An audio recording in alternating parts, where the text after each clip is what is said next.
Ladies and gentlemen, the CNN fake news network has just been evicted from the Pentagon, literally kicked out of the building by the Trump administration. And no, I'm not kidding. You see, just yesterday, a CNN staffer posted an image of what used to be CNN's office inside of the Pentagon building, and as you can see now, it's just an empty room. And you know what? It's actually kind of poetic in a way, because now this office looks a lot like what's going on inside of the head of the average CNN employee. Nothing. Now, it was actually Secretary of Defense Pete Hegseth specifically that decided to kick CNN out of the Pentagon building, saying that the Pentagon doesn't have any room for fake news. So let me know in the comments section down below if you agree with him on that one, because me personally, I sure do. Now folks, speaking about fake news, what I want to do with you guys today is take a look around and conduct sort of a comprehensive check-in on the left-wing fake news media. Because as you might have noticed, this Trump administration pretty much has a zero-tolerance policy for the never-ending lies of the left. In fact, and I personally think this is awesome, the Trump administration has been making a daily concerted effort to debunk and destroy all of the left's propaganda. And actually, it was just yesterday that Trump's political advisor Stephen Miller took the podium at the White House press briefing and absolutely torched the progressive media. Take a look at this. It is true that many of the people in this room for 4 years failed to cover the fact that Joe Biden was mentally incompetent and was not running the country. It is also true that many people in this room who have used this talking point that Elon is not elected fail to understand how government works. So I'm glad for the opportunity for a brief civics lesson. A president is elected by the whole American people. He's the only official in the entire government that is elected by the entire nation, right? Judges are appointed, members of Congress are elected at the district or state level, which is one man. And the Constitution, Article 2, has a clause known as the vesting clause, and it says the executive power shall be vested in a president, singular.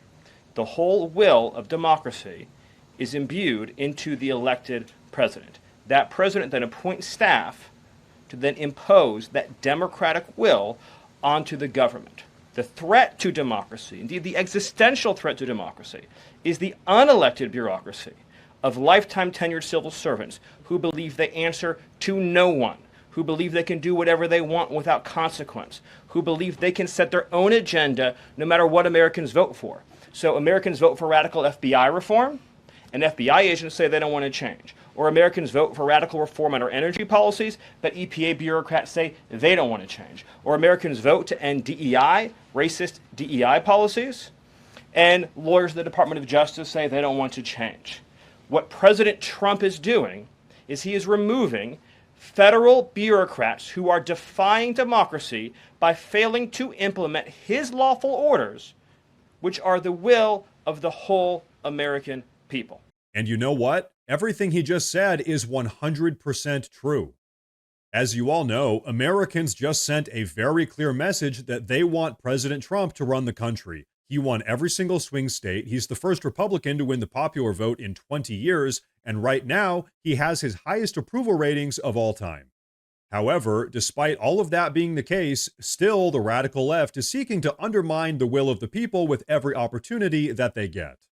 So hey, let me ask you guys something. Given Trump won in a massive landslide and was given a mandate by us, the voters, how is it democratic for a bunch of unelected judges to impede what he's doing? Or for sanctuary state governors to not comply with federal law? Or for unelected deep state bureaucrats to undermine every aspect of his agenda? None of that is democratic, and frankly, between you and me, it's un-American. We all voted for President Trump to represent us, and if a bunch of unelected partisan officials get in the way of that, that's when we have a little bit of a problem. Now, we have a lot more to talk about today, trust me on that, but before we move on, I want to say real quick, if you guys enjoy the videos, please consider subscribing to the channel because it really does help a ton with my daily struggle against the YouTube algorithm. But okay, let's take a look at another one of the left-wing media's recent lies. You know how they've been trying to blame all of these airline incidents on President Trump? Well, take a look at what the Delta Airlines CEO had to say about that. The Trump administration recently fired many employees of the FAA administration. Do those cuts worry you, and do you think that impacts the safety? I know you just said it's the safest way to travel, but after looking at all these mishaps, a lot of people are very nervous. Do these cuts affect you? The cuts do not affect us, Gail. I've been in close communication with the Secretary of Transportation. I understand that the cuts at this time are something that are raising questions, but the reality is there's over 50,000 people that work at the FAA, and the cuts, I understand, were 300 people, and they were in non-critical safety functions. The Trump administration has committed to investing deeply in terms of improving the overall technologies that are used in the air traffic control systems and modernizing the skies. They've committed to hiring additional controllers and investigators and safety investigators. So no, I'm not concerned with that at all. So did you guys just see what happened? That CBS host just tried to lead the Delta Airlines CEO into blaming everything on Trump, but he just completely shut her down. And hey, here's the deal. That's pretty much what always happens with whatever idiotic narrative the progressive left is trying to push. Because guess what? They don't operate in reality. So what that means is that whenever they're exposed to a little thing called truth, they just completely crumble. Or oftentimes, they just lash out in a fit of rage. In fact, take a look at what none other than Elon Musk had to say about that just the other day. Yeah. Well, can I ask you on the same side of that coin, what's it like from going neutral to being vilified, largely vilified by the media? Like What? No. Really? I mean, you turn on some of these channels, brother. I mean, they're angry at you. Does it bother you at all? Does it get to you? I mean, when they're chanting for my death, I suppose that's a little, Not good. But then, like, the song's not even that good, and it's like you call that a death chant? That's nothing. Please. They've been singing a lot not lately. even good music. Yeah. There's a lot of music lately. And now, folks, when he's talking about death threats and things like that, we're not just talking about a bunch of unemployed, unhinged, far-left protesters or something like that. Because as I'm sure many of you guys have seen, that sort of behavior is coming from top Democrat leaders as well. In fact, take a look at this.